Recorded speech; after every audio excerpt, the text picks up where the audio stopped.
Halo Bunda dan Ayah, selamat malam. Selamat datang di acara webinar Parenting Bib and Books. Terima kasih sudah menyempatkan hadir di kesempatan kali ini bersama kita, Bib and Books, salah satu media online yang membahas putar parenting. Banyak info-info menarik loh, terutama mengenai tips parenting, resep empati, dan juga Montessori yang bisa Bunda Ayah cek di IG kami. Baik, sebelumnya juga perkenalkan saya Putri selaku MC yang akan memandu acara ini selama 1,5 jam ke depan. Yang mana webinar kali ini kita akan membahas mengangkat mengenai tema tentang kekhawatiran yang akhir-akhir bulan-bulan ini tuh eh, menjadi kekhawatiran para orang tua nih, yaitu tema mengenai topik penculikan. Nah, banyaknya berita-berita mengenai penculikan anak tentunya menjadi concern sebagai orang tua ya. Rasa was-was itu tentunya bikin khawatir orang tua nih yang ingin membiarkan anaknya sendiri atau apa, mungkin ketakutannya tuh besar gitu, jauh lebih besar untuk saat ini. Oke, dan webinar kita kali ini berjudul Waspada Penculikan, Tips Bekali Anak Pengetahuan Melindungi Diri dari Penculikan. Baik, nah untuk rundown-nya sendiri, terdapat 4 sesi. Yang pertama yaitu sesi pembukaan dan perkenalan tokoh. Yang kedua yaitu sesi pemberian materi. Yang ketiga yaitu sesi tanya jawab. Nah, jadi Bunda dan Ayah yang punya pertanyaan nih, boleh disimpan dulu nanti ditanyain pas di sesi ketiga. Lalu yang terakhir yaitu sesi penutupan. Oke, nah saya pun udah nggak sendirian nih kali ini malam hari ini. Saya sudah ditemani oleh Kak Nurul Utami Safarudin, SPSI. Beliau merupakan lulusan S1 Psikologi dari Universitas Negeri Makassar dan saat ini juga tengah menempuh pendidikan S2 Magister Sains Psikologi di UNM juga.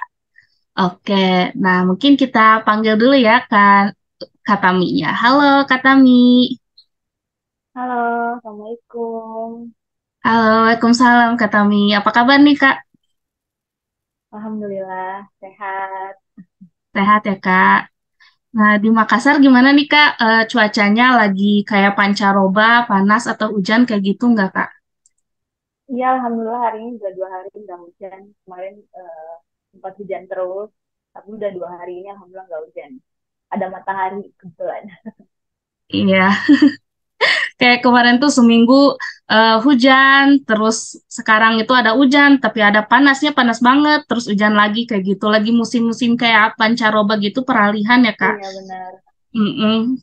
Oke, nah Kak Tami ini sudah mempersiapkan materi-materi menarik dan juga bisa menambah wawasan para orang tua di sini, bukan Kak? Ya, oke. Iya. Iya, tentunya mungkin para orang tua di sini sudah nggak sabar nih Kak untuk mendapatkan ilmu-ilmu nih, tips melindungi diri, membekali anak untuk melindungi diri dari potensi penculikan.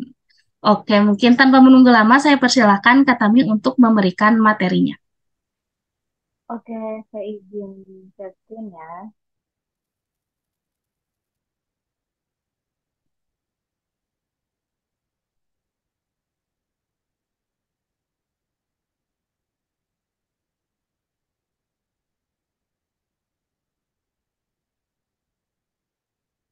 Sudah kelihatan, Mbak, di layar? Sudah sudah ada, sudah kelihatan Kak. Oke. Oke, baik. Assalamualaikum warahmatullahi wabarakatuh. Selamat malam, Bapak Ibu. Terima kasih sudah bergabung di webinar kita kali ini. Jadi, kali ini kita akan sama-sama sharing, membahas bagaimana mencegah terjadinya penculikan anak. Yang saat ini sedang marak sekali kita perbincangkan. Kalau kita buka sosial media, sedikit-sedikit, oh ada penculikan lagi nih, gitu ya. Pokoknya dari 2022 sampai dengan awal 2023 ini, banyak sekali kita dengar terjadi kasus penculikan anak.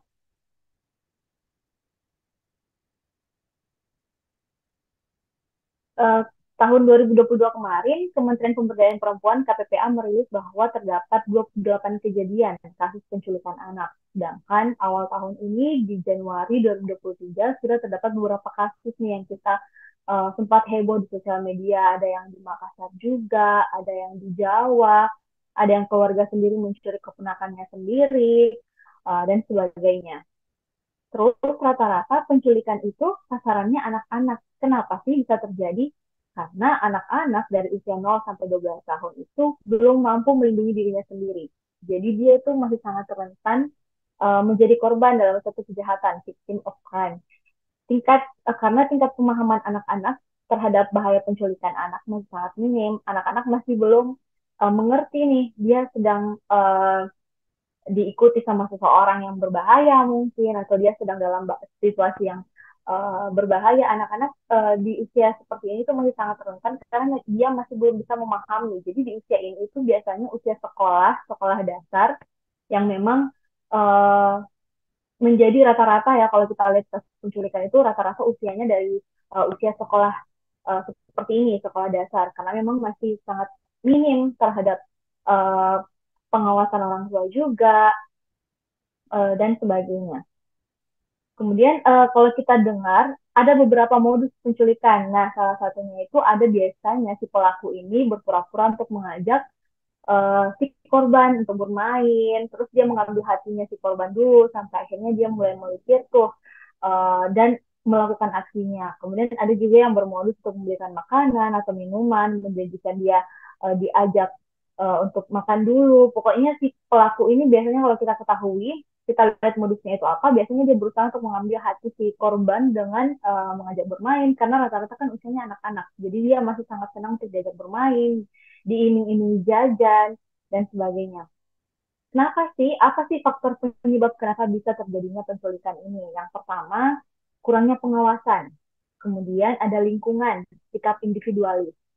Ada faktor ekonomi dan ada faktor media digital atau literasi digital. Jadi yang pertama, kurangnya pengawasan itu sendiri, baik dari orang tua atau dari pendidik di sekolah misalnya, dari pihak pemerintah terkait. Kurangnya pengawasan seperti apa? Jadi misalnya kita sebagai orang tua, ketika kita memiliki anak yang sudah bersekolah, terkadang dan pada umumnya kita melepas anak kita ke sekolah, kemudian kita tidak mengawasi, kita tidak melakukan pengawasan. Pengawasan dalam artian kita tidak memantau kegiatan anak saya di sekolah selain belajar apa saja ya, ekskul apa saja yang dia ikuti, ekskul apa saja yang dia lakukan pada hari itu, kemudian apakah ekskulnya memang berjalan dengan sesuai apa yang dikatakan dari gurunya misalnya sebagainya. Jadi kita memang harus sebagai orang tua harus untuk lebih um, mengawasi ya, dalam artian kan biasa kalau zaman sekarang kan sudah ada grup WhatsApp para orang tua murid kan di sekolah. Biasanya kita bisa melakukan pengawasan-pengawasan melalui grup itu, di mana grup itu juga biasanya ada join guru dari sekolahnya gitu kan, baik guru walinya dan sebagainya. Jadi kita bisa lebih meningkatkan pengawasan kita terhadap kegiatan anak kita, apalagi anak kita sudah yang sudah bersekolah, yang sudah melakukan kegiatan di luar rumah dengan sendiri. Kemudian lingkungan. Saat ini sangat banyak ya kita lihat masyarakat pada umumnya karena adanya pengaruh sosial media, cenderung lebih menarik diri dari bersosialisasi dari masyarakat pada umumnya. Karena dia sudah asik bermain gadget sendiri, mengurung diri di rumah, mengurung diri di kamar, sehingga dia kurang bersosialisasi dengan orang-orang. Ini yang meningkatkan sikap individualis. Sedangkan kalau kita punya sikap individualis, jadinya kita kurang berempati terhadap orang lain. Nah, ini yang bisa jadi juga salah satu uh, bisa terjadinya peningkatan penculikan karena walaupun kita melihat misalnya ya, walaupun kita melihat ada suatu kejahatan atau seperti itu ada kejahatan di sana, tapi karena kita individualis atau bersikap ya bodoh amat lah ya kan itu urusan mereka, itu jadinya bisa terjadi. Padahal kalau kita memang berempati atau punya sikap bersosialisasi yang lebih baik, kita bisa mencegah hal itu terjadi dengan cara misalnya kalau kita nggak mau langsung turun turun langsung membantu atau menangkap karena takut misalnya kita salah tangkap kan, salah maksud gitu kan, kita bisa melaporkan ke orang-orang atau petugas di sekitar kita yang lebih berwajib untuk menanyakan ada apa ya misalnya di sana. Gitu. Kemudian yang ketiga ada faktor ekonomi. Banyak yang kita dengar kasus penculikan terjadi karena adanya faktor ekonomi. Misalnya di kasus yang di Makassar. Kasus di Makassar itu waktu awal Januari 2023 ini baru-baru banget. Itu kronologinya ada dua orang. dua orang masih di bawah umur 20 tahun, dia melihat berita di sosial media bahwa ada jual beli organ ginjal nih kan. Ya ujung-ujungnya memang kalau jual beli organ ya pasti dia ingin uang kan, ekonomi. Jadi akhirnya dia uh, me- menipu ya, maksudnya kayak dia yang korbannya ini tukang parkir di depan minimarket, terus dia iming-imingi, kamu mau nggak bersihkan rumah saya kasih kamu upah segini ya. Kemudian si anak itu ikutlah ke rumah si pelaku, sampai di rumah pelaku ternyata dia dihajar, mungkin dia pingsan, si korban pingsan, kemudian si pelaku ini melakukanlah aksinya itu ternyata gagal karena ternyata dia nggak tahu organ ginjal itu di mana. Akhirnya si korban ini yang udah meninggal dibuang ke waduk. Nah, dari situlah kemudian si jasadnya ini ditemukan dan ditelusuri ternyata kejadiannya seperti itu. Jadi memang ada beberapa kasus yang memang karena faktor ekonomi akhirnya dia melakukan tindakan tersebut. Nah itu kita kemudian ke faktor yang keempat ini media digital, literasi digital. Jadi memang uh, sosial media massa itu sekarang kita nggak bisa percaya 100% berita apapun yang beredar di sosial media karena mau kita berpendidikan, mau kita nggak berpendidikan, bisa saja kita tergiur dengan berita-berita tersebut. Ada juga yang kita ketahui kan pada umumnya kalau ada kasus penculikan anak biasanya dia dijual belikan ke orang tua ke orang tua yang lain untuk mengasuh anak. Kemudian ada juga yang minta imbalan dengan uang dan sebagainya. Jadi faktor ekonomi memang juga menjadi salah satu faktor yang besar kenapa si penculikan ini bisa terjadi. Nah, sekarang apa upaya yang bisa kita lakukan untuk mencegah penculikan ini? Ada yang pertama itu kita bisa mengedukasi anak, terus ada kesadaran masyarakat, ada waspada orang tua, kita mulai dari diri kita sendiri dulu sebagai orang tua, dan ada peran pemerintah.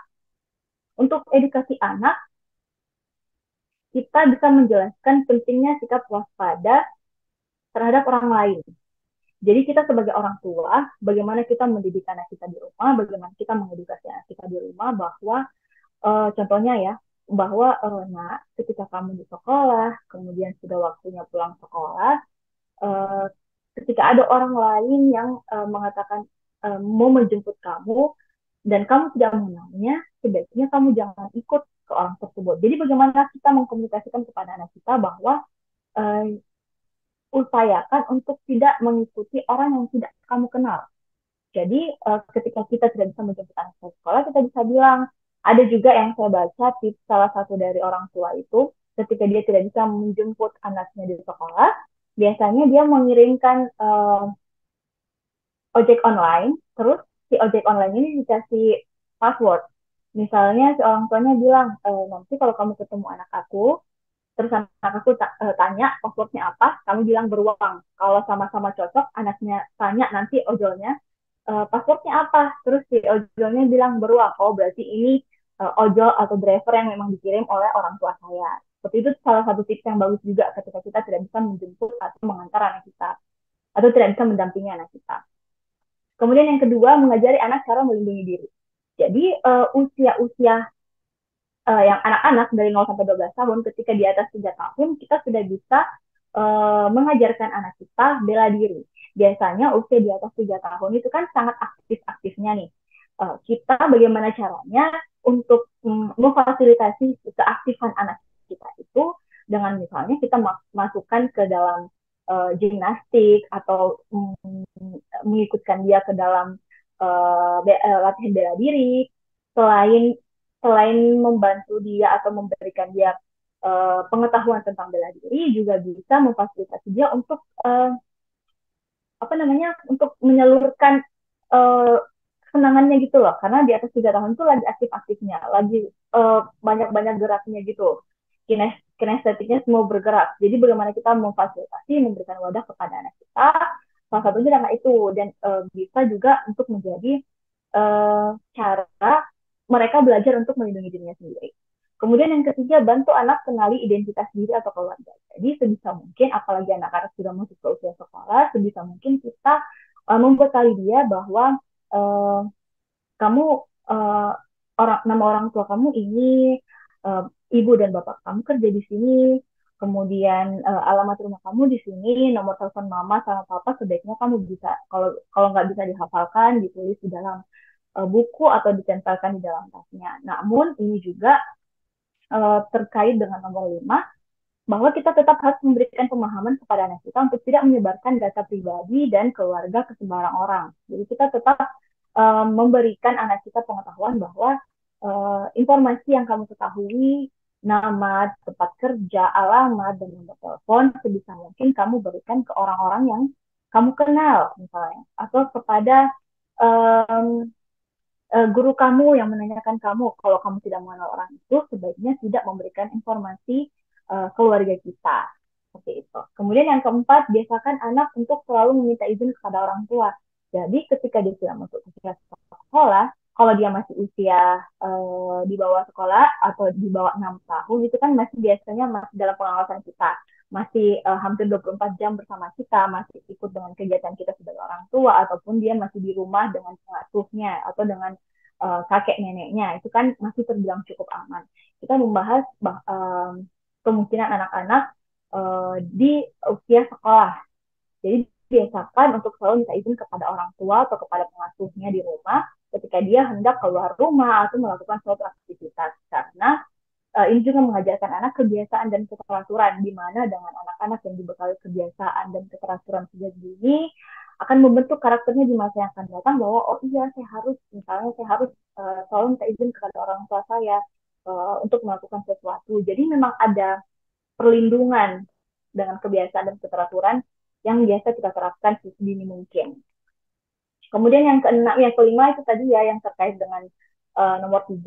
Kemudian yang keenam, mengajari cara minta tolong kepada orang lain ketika merasa sedang dalam keadaan bahaya. Jadi ketika anak kita misalnya merasa bahwa ada seseorang yang mengikuti saya di belakang, atau saya tiba-tiba uh, di uh, dalam suatu keadaan dalam tempat yang berbahaya, kita sebisa mungkin memberikan dia pengetahuan bahwa ketika kamu berada dalam situasi tersebut, kamu sesegera mungkin mencari petugas yang berseragam, misalnya satpam atau polisi, atau kalau misalnya masih dalam lingkungan sekolah, sebisa mungkin kamu segera kembali ke dalam sekolah mencari guru kamu untuk meminta perlindungan. Seperti itu. Jadi sebenarnya edukasi anak ini yang paling penting itu adalah komunikasi antara orang tua dan anak. Bagaimana kita bisa mengkomunikasikan semuanya, bagaimana kita melakukan pendekatan ke anak kita sehingga anak kita itu merasa terlindungi, terlindungi dan merasa aman bahwa untuk orang tua saya, walaupun saya tidak bersama orang tua saya, tetapi saya telah dibekali dengan pengetahuan-pengetahuan bahwa bagaimana cara saya bisa melindungi diri saya, apa yang saya harus lakukan ketika saya berada dalam situasi tertentu, seperti itu. Kemudian ini saya dapat dari uh, ini saya dapat poster dari Pemprov Lampung. Ini cukup menarik. Ibu Bapak boleh baca ya. Nanti slide-nya juga ini kan dibagikan ya. Nanti ini menarik karena dia sudah uh, menuliskan dalam poster apa yang harus dilakukan oleh orang tua, ajarkan anak keterampilan seperti apa untuk melindungi atau mencegah penculikan anak. Di sini kita bisa baca apa yang perlu dilakukan oleh orang tua. Yang pertama, beritahu anak agar lebih berhati-hati dan waspada terhadap orang asing. Pastikan anak tidak berjalan sendirian di tempat sepi. Anak di bawah pengawasan orang dewasa saat pulang sekolah atau bermain. Ajarkan anak untuk berlari dan berteriak minta tolong saat bahaya mengintai. Kemudian ajarkan anak keterampilan berikut. Jadi dari usia 1 sampai 3 tahun, ajarkan anak untuk memanggil nama panggilannya, kemudian mengenali nama orang tuanya, berteriak atau menangis ketika berpisah dengan orang tuanya, dan selalu lihat orang tuanya ketika dia ada beberapa jarak dari orang tuanya. Kemudian dari usia 3 sampai 5 tahun, kenali dia untuk ajarkan dia untuk mengenali nama lengkapnya, nama lengkap orang tua dan alamat, kartu nama orang tua, misalnya identitas, nomor telepon, tempat tetap di tempat jika berpisah dengan orang tua. Biasanya ini terjadi kita ke mall atau ke supermarket, ketika kita banyak orang berdesak-desakan, biasanya kita terpisah dengan anak kita, ajarkan dia untuk tetap di tempat dan orang tua akan mencari. harus pamit jika memisahkan diri. Kemudian usia 5 sampai 7 tahun, hafal nomor telepon dan orang tua, tahu siapa yang bisa dikontak selain orang tua, tahu harus menemui siapa jika terpisah dari orang tua, minta tolong, orang yang dipercaya menelpon orang tua, tidak terima barang atau makanan dari orang lain, dan di atas 7 tahun, tahu tempat aman untuk berkumpul bersama orang tua, jika memisahkan diri tidak sendirian, tidak masuk ke mobil orang lain tanpa orang tua. Ini menarik posternya.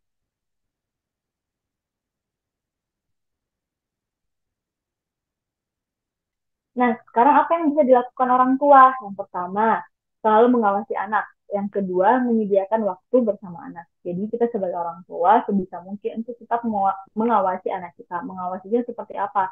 Kalau anak-anak yang masih di bawah usia sekolah, masih di bawah 6 tahun, biasanya kan masih selalu bersama kita di rumah.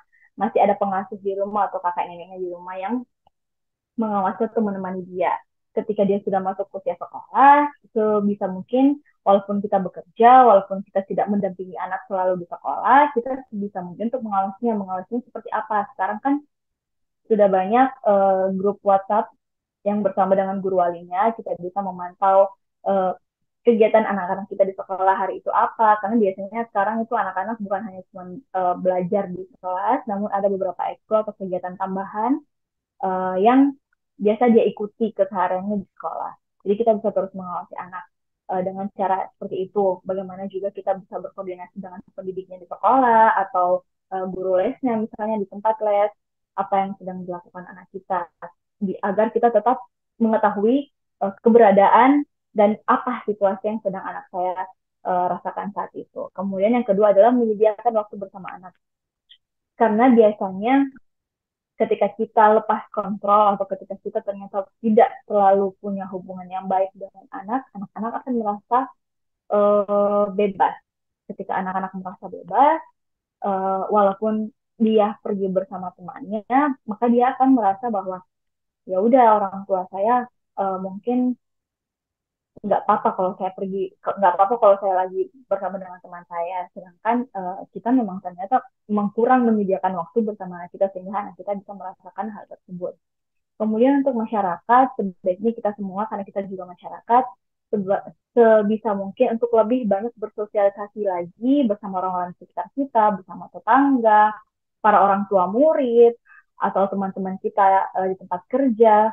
Bagaimana dengan bersosialisasi ini kita bisa meningkatkan empati dan rasa kepedulian yang tinggi lagi agar ketika kita melihat ada sesuatu yang berbahaya, kita bisa mengambil tindakan, bukan hanya melihat dan acuh bahwa ya udah itu bukan urusan saya, tapi sebagai mana sebisa mungkin kita sebagai masyarakat untuk bisa juga ikut andil dalam mencegah hal-hal yang negatif, salah satunya dengan mencegah hal penculikan anak ini terjadi. Kemudian pesan saya untuk para pemerintah juga, sebagaimana sebisa mungkin pengamanan dan pengawasan diperketat, fasilitas umum ditingkatkan, fasilitas umum seperti misalnya taman bermain, mungkin ketika ada taman bermain disediakan, atau kita pemerintah bisa menyediakan taman bermain yang banyak, sebisa mungkin juga di setiap taman bermain ada pengamanan dan pengawasan, sehingga itu bisa lebih aman. Kita sebagai orang tua juga aman bermain di sana bersama anak. Kemudian membatasi penyebaran informasi hoax. Ini banyak sekali ya. Kalau kita lihat informasi-informasi yang tidak benar itu sekarang di sosial media, kita sangat susah untuk memfilter mana yang benar dan mana yang tidak. Jadi sebisa mungkin pemerintah terkait bisa membatasi penyebaran informasi-informasi yang tidak penting ini.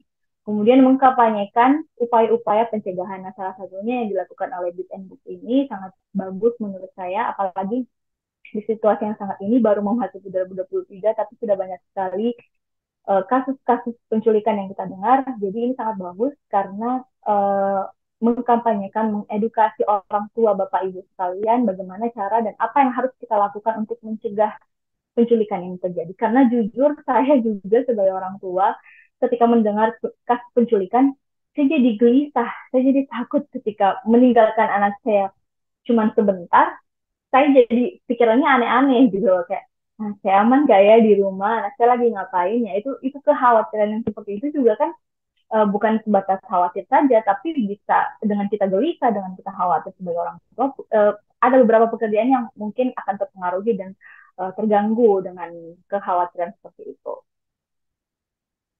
Dan yang terakhir yang mau saya katakan kepada Bapak Ibu sekalian, ciptakanlah kelekatan kepada anak.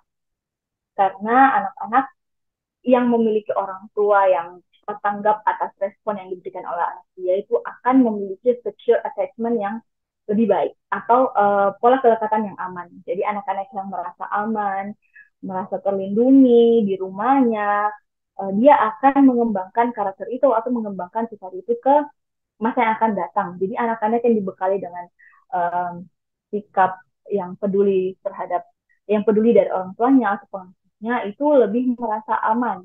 Aman dalam artian oh iya dia bisa melakukan apa yang misalnya kita arahkan. Misalnya ketika kita mengajarkan dia untuk kamu harus seperti ini ya ketika kamu melihat orang-orang yang tidak kamu kenal, dia akan lebih cepat menerima informasi yang kita berikan karena dia memang merasa aman, merasa bahwa oh, informasi yang orang tua saya berikan ini memang untuk diri saya sendiri, untuk kebaikan saya sendiri. Apalagi di usia yang anak 0 sampai 12 tahun atau usia sekolah 6 tahun ke atas atau 7 tahun ke atas itu biasanya sudah memiliki pemahaman yang cukup baik untuk menerima informasi-informasi apa yang kita berikan kepada dia seperti itu. Jadi semoga kita Bapak Ibu yang ada di sini yang nonton webinar ini bisa lebih meningkatkan pola kelekatannya dulu kepada anaknya karena semua upaya dan pencegahan ini dimulai dari diri kita sendiri dulu sebagai orang tua. Bagaimana kita bisa membenahi diri kita, kemudian bagaimana kita bisa melakukan pendekatan ke anak kita, memberikan intervensi atau pengetahuan ke anak kita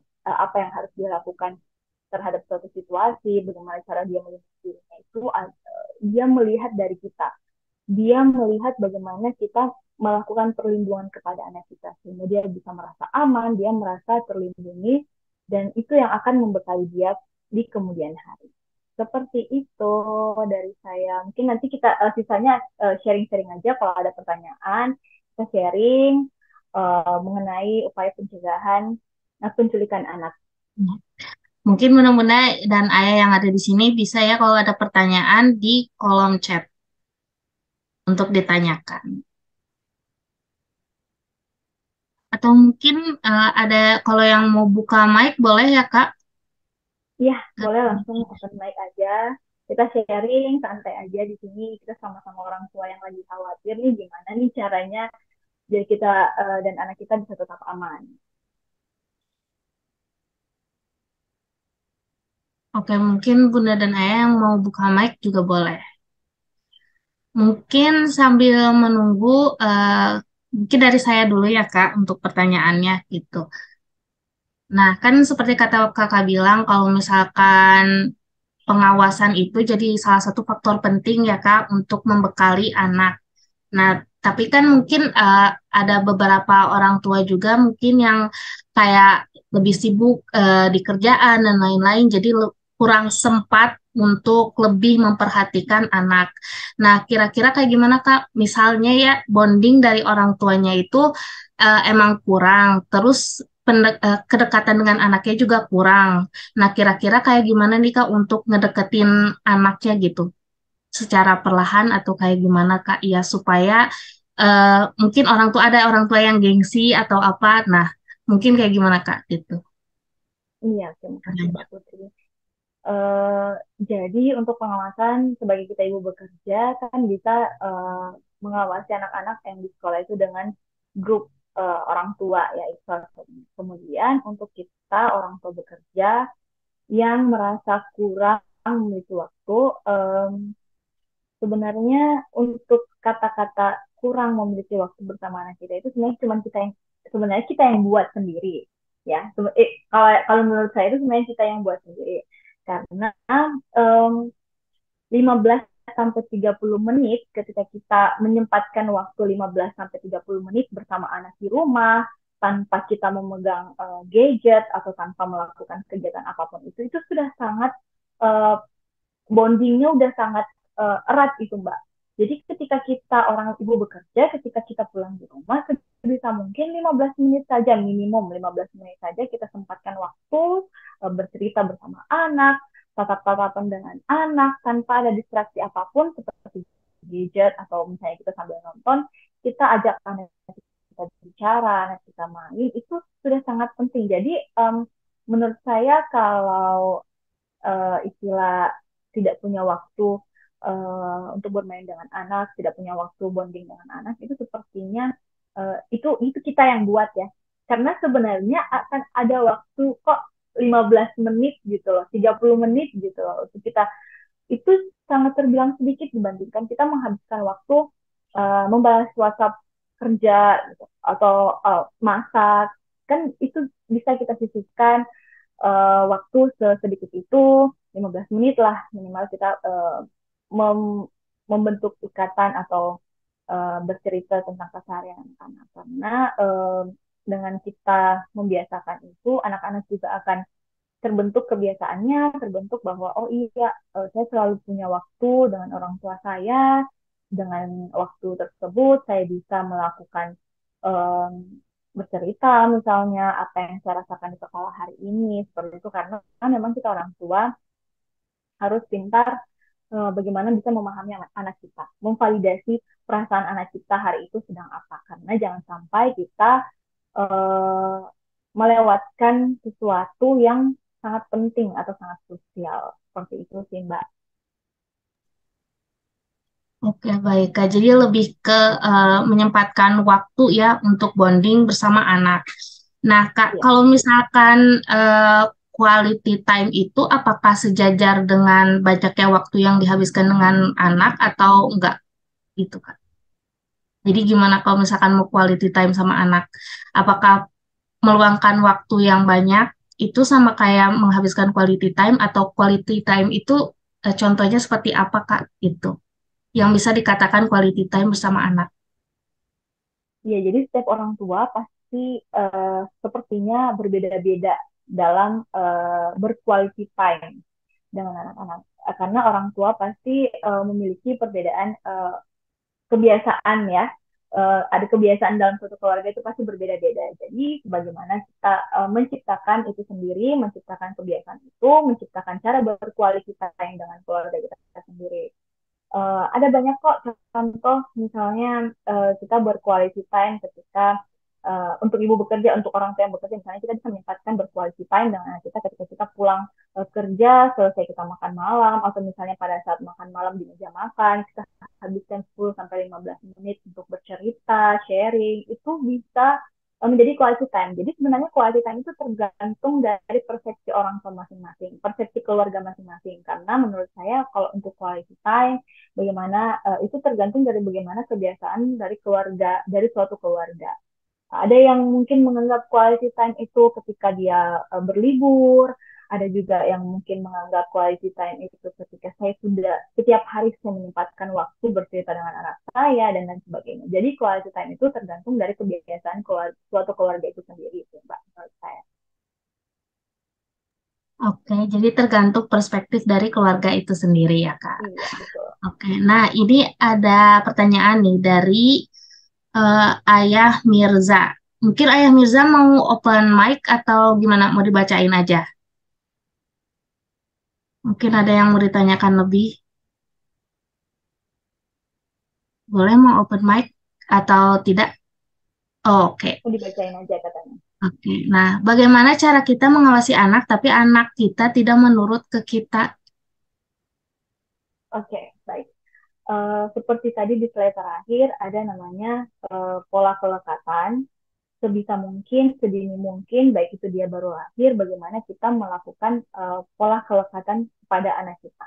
Karena dengan kita memiliki pola kelekatan yang cukup aman, secure attachment kepada anak akan merasa aman, merasa terlindungi saat berada dengan atau di sekitar orang tuanya. Ketika dia merasa aman, merasa terlindungi, yakinlah bahwa anak kita akan mengikuti apa yang kita lakukan, apa yang kita katakan kepada dia, apa yang kita berikan informasi kepada anak kita. Uh, Bagaimana cara mengawasi anak tapi anak kita tidak menurut kepada kita? Berarti yang pertama itu kita mulai dari diri kita sendiri dulu.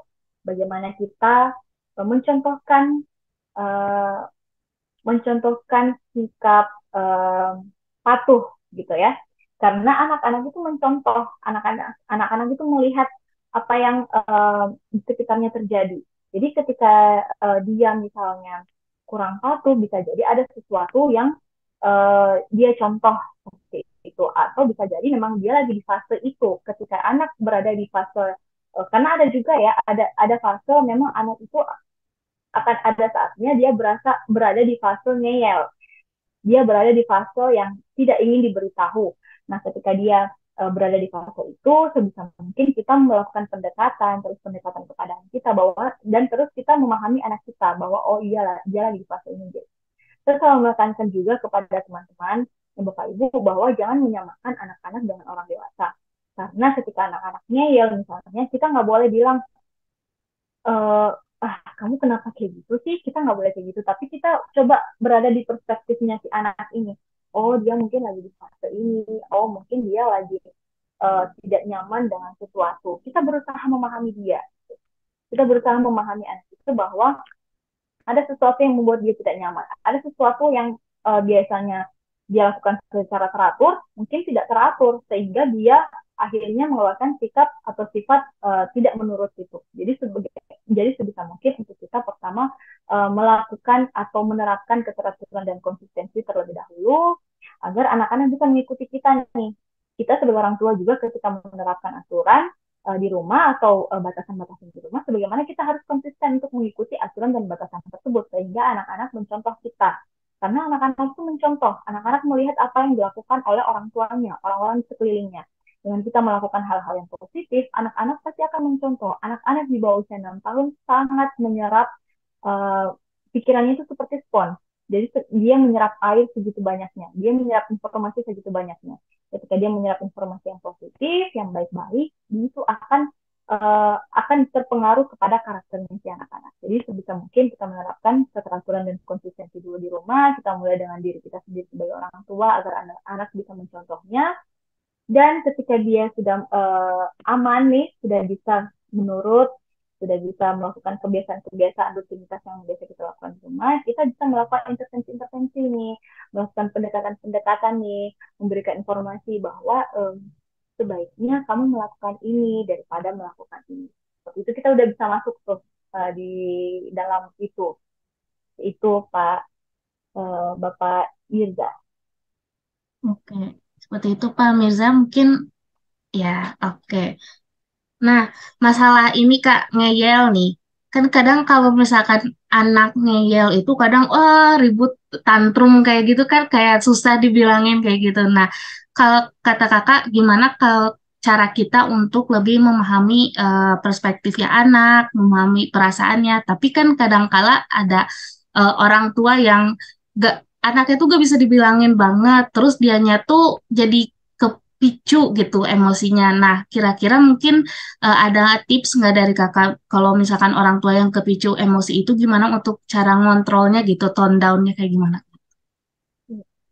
Jadi memang kita sebagai orang tua itu harus nyetok sabar yang banyak ya, nyetok sabar yang unlimited ya.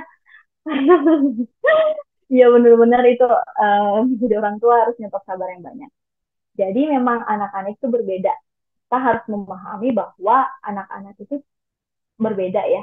Walaupun ada fase perkembangan tertentu, ada fase 1, 2, 3, dan 4, tapi tidak semua anak bisa menjalani fase itu dengan mulus. Ada anak yang dari usia 3 bulan misalnya udah bisa lompat ke fase 2. Ada anak-anak yang nurut nih, dia tetap di fase 1 dulu, pelan-pelan naik ke fase 2. Ada anak-anak yang cepat, ada yang fase 1 cuma sebentar, fase 2, 3, 4, dan sebagainya. Jadi kita harus bisa memahami bahwa anak-anak itu berbeda, yang pertama.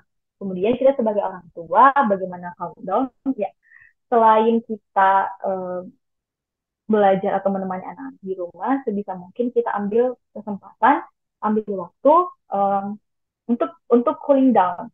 Jadi cooling down itu ada banyak caranya ya. Salah satunya kita bisa belajar meaningful, belajar hadir penuh. Ketika kita belajar hadir penuh, um, kita bisa memahami situasi saat ini terjadi apa, kita bisa melihat ke perspektif anak itu bahwa anak-anak sedang membutuhkan apa. Jadi ada banyak teknik, mungkin kita nggak bahas di sini kali ya, untuk teknik cooling down-nya seperti apa. Namun salah satunya itu dengan meaningful. Meaningful itu bisa digunakan dengan teknik tarikan nafas. Jadi untuk ibu-ibu di rumah yang um, tiba-tiba mau marah nih ya, sebisa mungkin menyisihkan waktu 15 detik saja untuk tarik nafas dalam-dalam, kemudian kemudian bicara. Karena ketika kita langsung menanggapi reaksi atau respon dari anak kita itu biasanya kita langsung meledak-meledak. Tapi ketika kita menyisihkan waktu 15 detik sebelum kita sebelum kita bicara untuk menarik nafas dalam-dalam, biasanya kita lebih rasional. Kita lebih rasional dalam menanggapi anak kita. Itu sih kalau dari saya, Mbak. Oke, jadi tarik nafas, cooling down dulu sebentar 15 Iya, detik. benar. Nah, ini Karena kalau tips-tipsnya. kita langsung nanggapin anak yang lagi marah misalnya kan biasanya kita ikut kelepasan juga marah. Jadi saya biasanya kalau anak saya ngamuk, saya udah capek banget, udah stres, biasanya saya diemin, saya balik badan, saya berusaha tenangkan diri saya dulu 15 detik lah. Saya tarik nafas dalam-dalam, terus saya balik lagi ke anak saya. Biasanya saya lebih tenang tuh, Mbak. Saya lebih rasional tuh mikirnya apa nih yang harus saya bilang ke anak saya. Begitu. Oke, nah tips ini bisa ya Bunda dan Ayah coba nih untuk diterapkan kalau misalkan anaknya lagi ngeyel banget. Oke, next ada pertanyaan lagi nih dari Bunda Diana. Saya sering khawatir saat anak saya tinggal bekerja dan hanya bersama baby sister di rumah. Meskipun saya sering memberikan instruksi untuk bermain di rumah saja, tapi terkadang anak bosan. Jadi ya sudah saya biarkan dia bermain di luar rumah bersama baby sisternya. Tapi terkadang saya sering kali khawatir bagaimana ya Kak cara untuk memantau anak dan memberikan instruksi kepada baby sister saat kita tidak berada di dekat anak agar anak tetap aman. Oke, baik. Jadi kita sebagai orang tua yang memberikan tanggung jawab kepada orang lain itu tidak mudah ya, apalagi soal anak. Itu memang sangat berat. Sekalipun itu orang tua kita misalnya dititipkan kepada kakek neneknya, biasanya itu tetap ada kekhawatiran dari kita orang tua kandungnya. Salah satu cara yang bisa kita lakukan untuk tetap memantau anak dan memberikan instruksi kepada pengasuhnya, kita bisa menyatukan visi dulu nih sama pengasuhnya. Jadi ketika kita merekrut pengasuh atau memilih suatu pengasuh yang menemani anak kita di rumah ketika kita bekerja, kita bisa menyatukan visi dulu nih. Anak saya ingin seperti ini. Kamu harus mendengar saya nih, karena saya orang tuanya. Itu bisa mungkin kita mengkomunikasikan kepada babysitternya apa yang kita harapkan terhadap anak kita, agar dia juga tahu, oh ibu uh, mengharapkan anaknya seperti ini. Berarti saya harus melakukan ini. Jadi sebisa mungkin kita juga orang tua bukan cuma melepaskan dia dengan pengasuhnya, terus kita mengandalkan atau mengharapkan pengasuhnya melakukan hal-hal yang positif tanpa diberitahu dari kita. Karena biasanya juga pengasuh, walaupun kita rekrut pengasuh yang cukup berpendidikan misalnya ya, tapi kalau kita mengasuh bukan anak kandung kita sendiri, itu biasanya ada hal-hal yang berbeda. Ada tetap hal-hal yang berbeda. Jadi sebisa mungkin kita tetap mengkomunikasikan kepada pengasuh bahwa anak saya inginnya seperti ini. Jadi kamu harus begini. Anak saya nggak mau dia nonton gadget. Jadi kamu nggak boleh kasih gadget. Kalau dia bosan, kamu boleh ajak dia main keluar. Kamu tetap awasi dia. Kamu nggak boleh main handphone. Misalnya seperti itu ya. Misalnya seperti itu.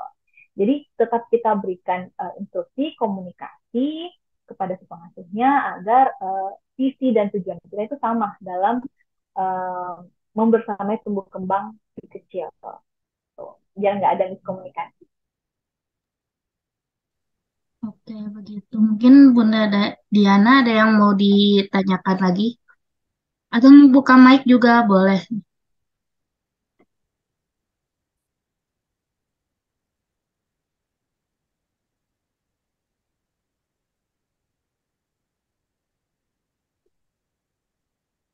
Jadi lebih menyatukan lagi visi masing-masing ya dari pihak Bunda dan juga dari pihak babysitternya sendiri gitu.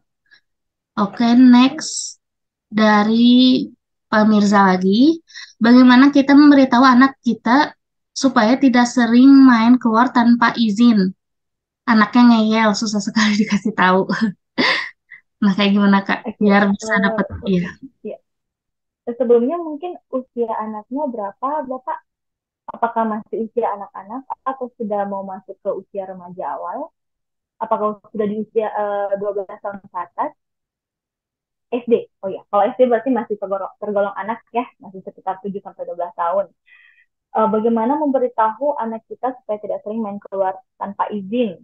Susah sekali kan. Oke, jadi itu tadi kembali kita ke konsistensi dan keteraturan. Ketika kita sedini mungkin menerapkan konsistensi, keteraturan, dan kebiasaan di dalam rumah, anak-anak cenderung akan mengikuti itu, gitu. Jadi kalau sekarang karena sudah seperti ini ya, jadi kita bisa mulai nih. Kita nggak ada kata terlambat. Kita bisa tetap mulai dari sekarang. Bagaimana kita sebagai orang tua ambil andil untuk melakukan batasan-batasan, aturan-aturan apa yang bisa kita lakukan di rumah, apa yang tidak bisa kita lakukan di rumah. Kita mengajak anak kita komunikasi, apalagi usia SD itu udah bisa diajak komunikasi ya, sudah cukup paham apa yang diberitahukan oleh orang tuanya. Tentunya kita sebagai orang tua harus menjelaskannya menggunakan bahasa-bahasa yang bisa dia pahami seperti itu. Sebagaimana mungkin kita bisa membuat aturan sekarang nih ya Pak, bisa mungkin apa nih yang bisa dilakukan anak di rumah dari jam sekian sampai jam sekian ketika pulang sekolah anak-anak harusnya bisa ngapain.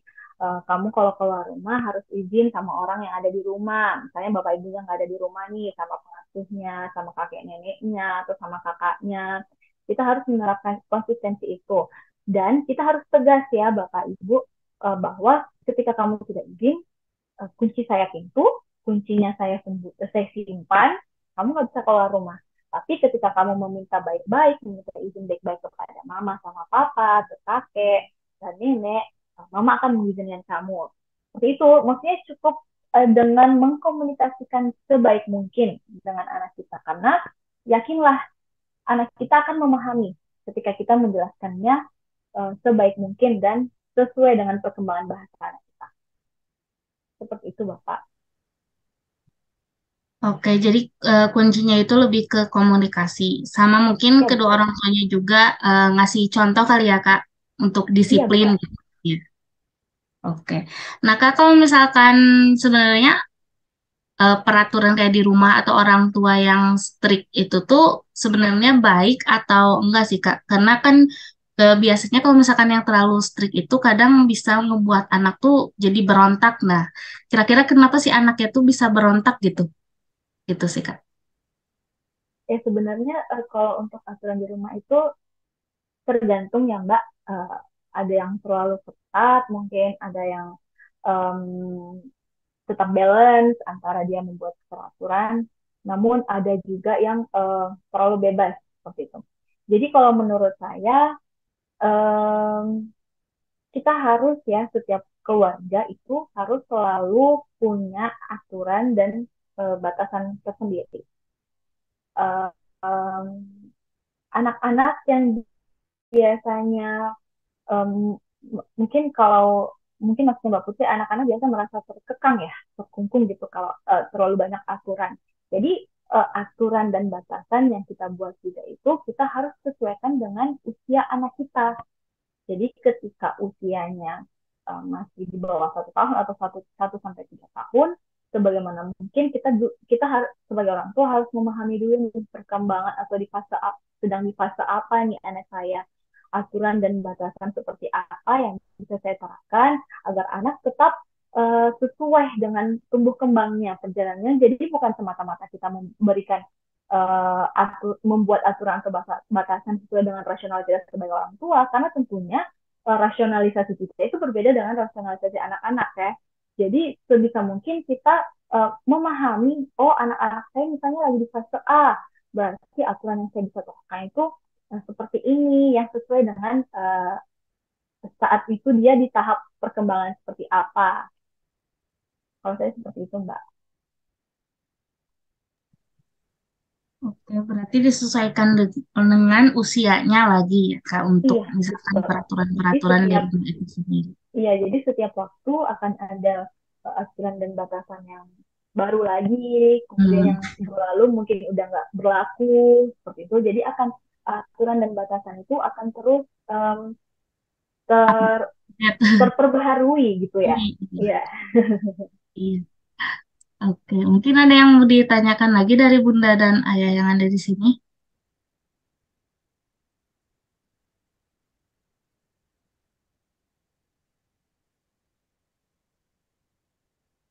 Bagaimana cara supaya anak kita tidak takut sekali atau trauma sama penculikan? Sebelumnya, apakah pernah kejadian terhadap anak itu sehingga dia punya trauma?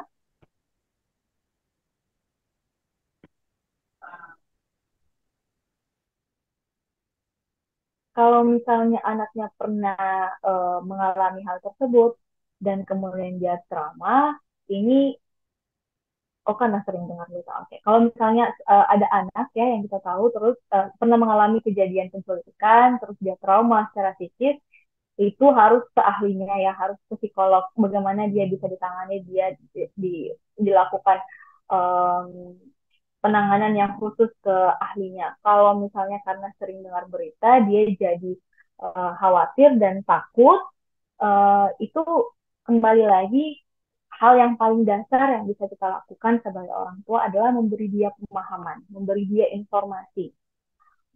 Karena dengan kita memberikan dia informasi, pemahaman yang sesuai dengan usianya, anak-anak akan memahami. Karena anak-anak itu percayanya sama siapa kalau bukan sama orang tuanya. Ya kan? Jadi kalau sebagai orang tua, kita harus kita nih yang ambil andil nih, maksudnya ya biar anak saya nggak takut, apa ya yang harus saya katakan kepada anak saya. Nah, salah satunya itu dengan menenangkan anak dia, meyakinkan bahwa kamu aman. Ada bapak sama ibu, ada kakek sama nenek misalnya, atau ada pengasuhnya. Berita-berita itu terjadi karena memang adanya misalnya kelalaian di orang tuanya si A. Kamu insya Allah misalnya kamu akan aman nih karena bapak melakukan seperti ini, makanya kamu sebisa mungkin apa yang mama sama papa katakan, kamu ikuti karena semua yang mama sama papa katakan ini untuk kebaikan kamu, untuk melindungi kamu. Jadi hal yang paling dasar yang bisa kita lakukan untuk mengatasi trauma atau rasa takut ini karena dengar berita, kita bisa mulai dengan mengkomunikasikan atau memberikan contoh-contoh yang dia bisa tetap aman gitu, Bapak.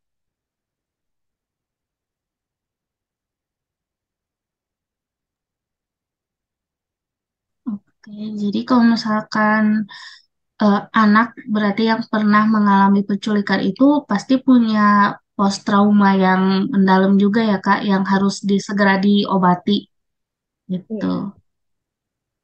Oke, ada lagi mungkin dari orang tua yang ada di sini.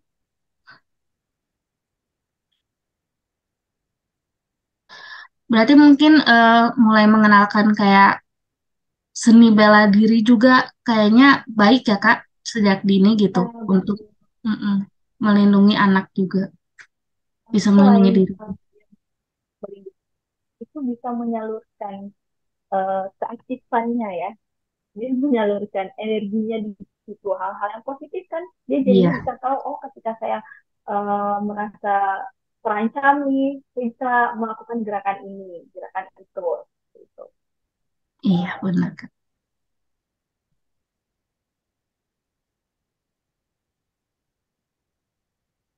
Sama mungkin juga tadi ada di slide sebelumnya ada masukan kalau misalkan ke anak itu jangan terlalu apa dikasih kayak barang-barang yang kayak perhiasan kayak gitu ya Kak atau kayak gimana Kak? Iya, yang memicu terjadinya eh, konflik-konflik gitu kan, kan biasanya anak-anak ada yang eh, pakai anting, pakai kalung, pakai gelang ke sekolah, itu kan sebisa mungkin untuk tidak ya, walaupun punya, maksudnya bisa mungkin untuk tidak dipertontonkan karena itu bisa memicu kejahatan-kejahatan gitu, bisa jadi sasaran ya. Apalagi kalau anak-anak ya masih sangat kurang memahami cara melindungi dirinya gitu loh.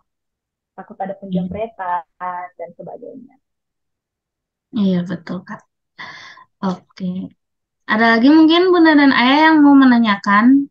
Boleh kita satu pertanyaan lagi.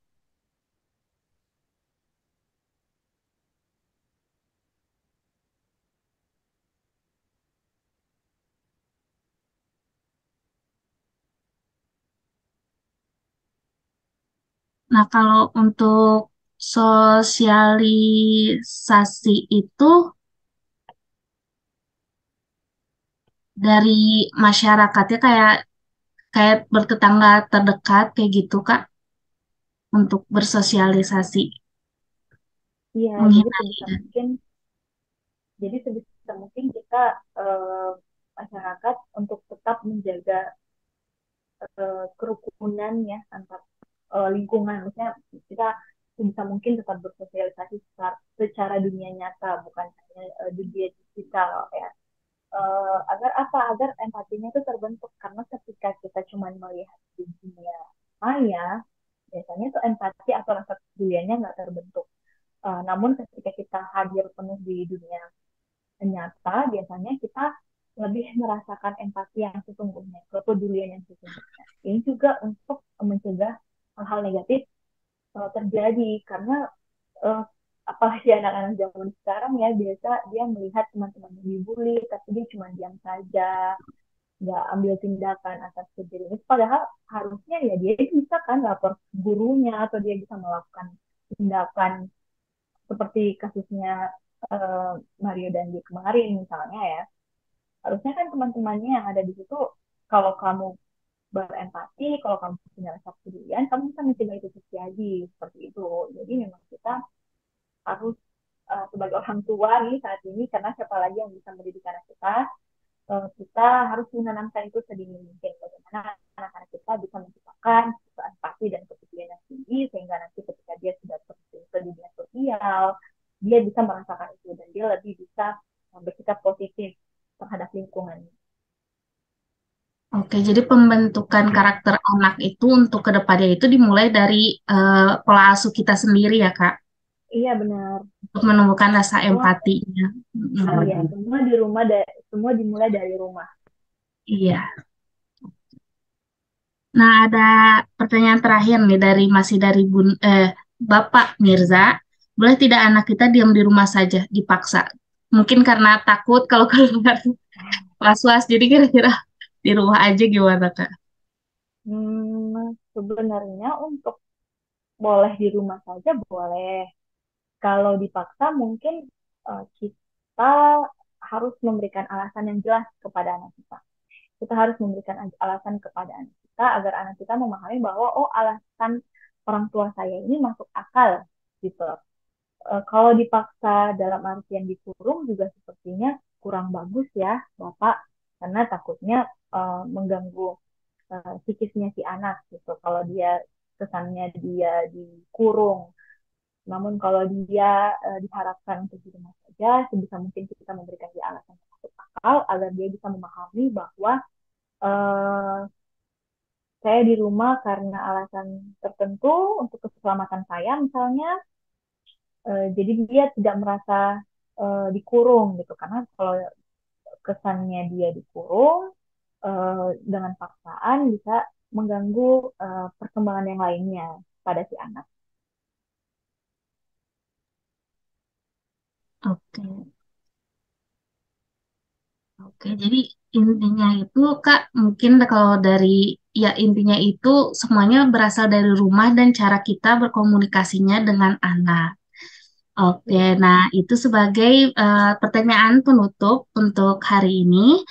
Eh, untuk link absen dan link materinya akan saya kirimkan lewat ini grup, lewat chat.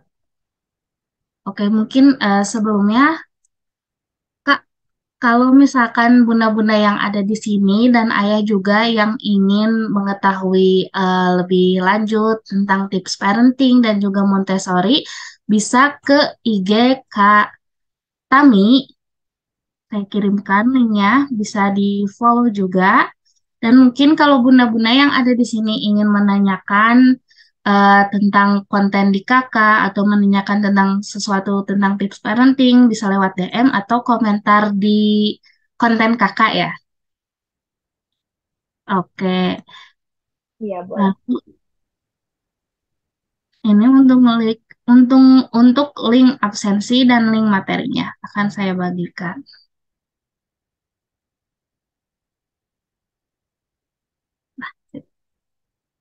Baik. Terima kasih kepada Bunda dan Ayah yang sudah hadir di acara malam hari ini. Hari Jumat malam, besoknya udah weekend. Besok udah weekend, udah bisa berquality time sama anak-anak dan juga nerapin ilmu-ilmu yang telah diberikan oleh Katami di sini tentang bagaimana mereka melindungi diri dari potensi-potensi kejahatan.